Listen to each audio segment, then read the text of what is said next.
Welcome to this next episode of YouTube, where I'm talking a little bit about social engagement. And I'm going to first start with Peanut and Bolts. And just want to explain a little bit about the management for Peanut. Peanut has strict orders from her surgeon to be immobile, to not run, to not jump, to not climb, to not do anything. Well, somebody needs to tell Peanut. It is a Wolf Care staff person sits with her every moment of her life. So basically, stay right in the pen there. You can see the suture site there. We do allow interaction between and social engagement between Bolts and Peanut, but obviously we can't have her near Bolts and be able to meet the requirements of the surgeon. So we've got a small kennel there. It's got blankets and not chips, and the reason for that is, because we didn't want her incision to get any chips or any dirt in it, so she gets fresh bedding every day. They're just basically comforters that also keeps it a little bit softer on the concrete floor. And you also see here, we do, even with Bolts, we use a wool blanket, so that allows him, the chips to kind of slide around the concrete a little bit, but that wool blanket gives him a little bit of traction. But we have to distract Bolts. So the moose is a great distraction for that. And just a history of the moose, we bought it for Shadow Malik in the year 2000. We only bring it out every 4 years with a pup year. And he's getting a little slat, losing some stuffing, but again, it's a good opportunity for the pups to practice a little predatory behavior, and you see some head shaking, a little bit of a tug of war. We stitch it up and make sure that no stuffing comes out. But for more importantly, it becomes kind of a security blanket and a comfort. We will see the pups congregate on it, lay on it. Sometimes when they're stressed, they'll go over to it. There's many other toys in here as well, and you can see him with used to be a wolf puppy, has his ears chewed off and full of chips, where he gets to do a little bit of head shaking and interact with it. But probably the biggest benefit that we see from this moose is the sleeping aspect. Again, comfort is what we want for the pups. We want them to feel relaxed and socialized in their environment, and the moose helps that out, helps with that. We've got some great memories of Aiden sleeping with the moose, and that's one of those things that we currently see with Bolts, not so much with Peanut, because Peanut, like I said, is kind of in a little restricted area. And I'll let you listen to her howl here.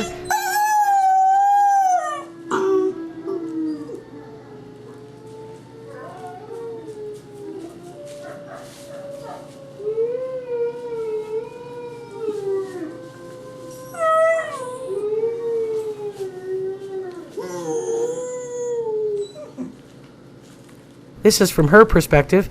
It's small by design. Again, we were instructed to keep her from really running on it or jumping, and so she's able to walk around. She's got fresh blankets every morning that are very padded.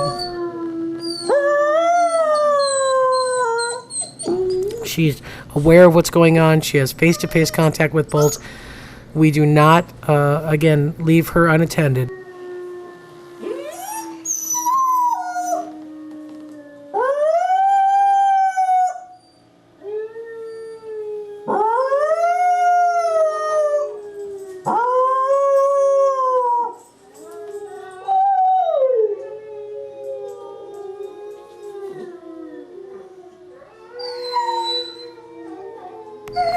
That's actually Peanut responding to Grizzer, and then the whole pack rallies and again stimulates her to howl.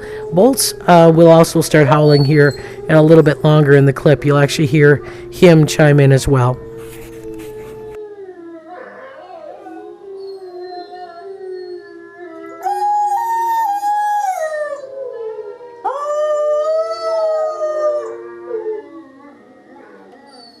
So one of the other things that we do, we are, again, giving them more and more opportunities to get familiar with the food that they'll be getting. This is a deer leg. Venison is part of the diet, although I'll be talking about that in the podcast, not so much for Peanut anymore because of the change that we want to make for her nutritionally. But at this point, we have cut all the meat off the deer for the purpose of feeding them individually, and then give him the deer leg that he can utilize in the wolf yard. The interesting thing is he's laying right next to the adult wolves.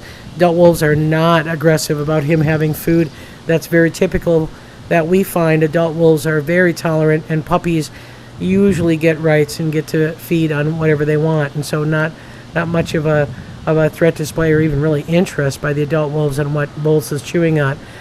And not to leave out another important part of the social contact is Oscar, who is maintained kind of in a runway when Bolts is in the yard.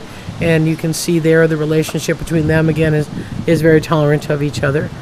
So after a good chew on the deer leg, Bolts does what we call a rally, and that's where he's going over to actually another deer leg that Oscar had finished the day before, and he's going to go and be greeted by Aiden and Denali. Notice that tail is just a wagging. He is very, very engaged. He hears their whining and greets them extremely well, and that's a real benefit of having Oscar, as Oscar and Bolts have a great social relationship, and that's probably helped him, drive him to that idea of how to be subordinate to something larger than himself, which is what he does with Aiden and Denali. So didn't want to leave Peanut out. We give Peanut a deer leg as well. So she has an outdoor restricted area and an indoor restricted area. The surgeon said that restriction is for 4 weeks, and at that time she gets x-rays again to see how well she's healing and mending. So she's outside again, same thing, face-to-face with Bolts, a little bit protected. She gets morning sun, but has protection in the afternoon from the sun, and we see her equally as enjoying a deer leg. And she's not on view outside on the Ustream camera just because of the angle of where she is. She is adjacent to Bolts, and she's adjacent to Oscar, actually. But just the camera angle was chosen to focus more on Bolts and Aiden and Denali. And in this clip, notice the licking. Lots of salivation and lots of licking. That's the hormonal stimulus that those pups bring to these adults. So they're doing what we call parallel gating. They're rubbing shoulder to shoulder. They're muzzle biting, licking, food banging each other. That's all hormonal response, and we see that as being the real benefit of working with wolves who have such strong caregiving behaviors towards their pups and are so hormonally driven when pups are present. We see Aiden having more focus towards Bolts, but you can see Bolts, his ears are pricked forward, his tail is wagging. He is clearly engaged in both of those adult wolves. Other than that, to move on to just the adult conversation here, Aiden, for a long time, had slow progress on his nose, and just this last week, we really started to see pigmentation coming in from the sides. Granted, it's very pink yet on the top, but we are seeing some really good formation of cells that will hopefully facilitate that healing. One thing that we have noticed is that Aiden's pretty much done with me and my suntan lotion. He goes the other way when I bring it out. Although Denali, you could put suntan lotion on his nose. He doesn't care. The wolf who needs it kind of backs off. So that's been a little bit of a challenge, but nothing that we are really prepared to change. We're not going to mobilize him to put suntan lotion on him. The reality is he's outside in the shade most of the time. So over in Grizzer's enclosure, Grizzer is scent marking and scraping the ground. He's very excited when he hears the pups. Right now, the pups are really maintained where they're more or less Aiden and Denali's focus. And we block off the area so they can't go over to Grizzer right now.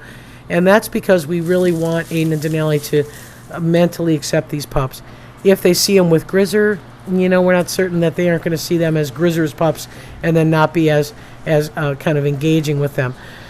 So what happens with Grizzer, because he doesn't get face-to-face with puppies, he gets face-to-face with wolf care staff who smell like puppies, and then goes into this incredibly submissive role that allows us to pluck hair on his belly, to do tick inspections, etc. But he is very, very very submissive and very socially engaging. He wants to be with wolf care staff. He wants to smell them. He wants to be with Oscar. He wants to be with the pups too, but that's not likely to happen. But that's kind of how the summer's going for him. Greet, smell, roll over, and that's pretty much what Grizzer's been doing. The other thing that we've been kind of watching, like I said, we got him a new pond, and we were trying to wonder, why is this pond getting so muddy, and why is it always half empty? And we've been checking the drain. It's not losing water anywhere. It's not draining. till we discovered that Grizzer, the same way that he would kick out the water out of his Rubbermaid container, is doing the same thing to his pond. So his pond will need to be cleaned more frequently because he's a dirty pawed wolf who paws in it all the time. But at least he's enjoying it. So over in retirement, notice the tips of Malik's ears. He's got some fly bites. This is one of the earliest that we've seen for fly bites coming out. We will try to put ointment on them. Out of all the wolves here, these are the two that are least likely to allow hands-on fly ointment. But it is our job, and we will try to maintain that. We can do things like cedar chips that are more natural to try to help them out, but the biggest thing that we can do is hope for windy days, and that's about it. So that's it for YouTube. The podcast is nearly done. Just looking for another break of an hour in my time to be able to finish it off. Thanks for watching.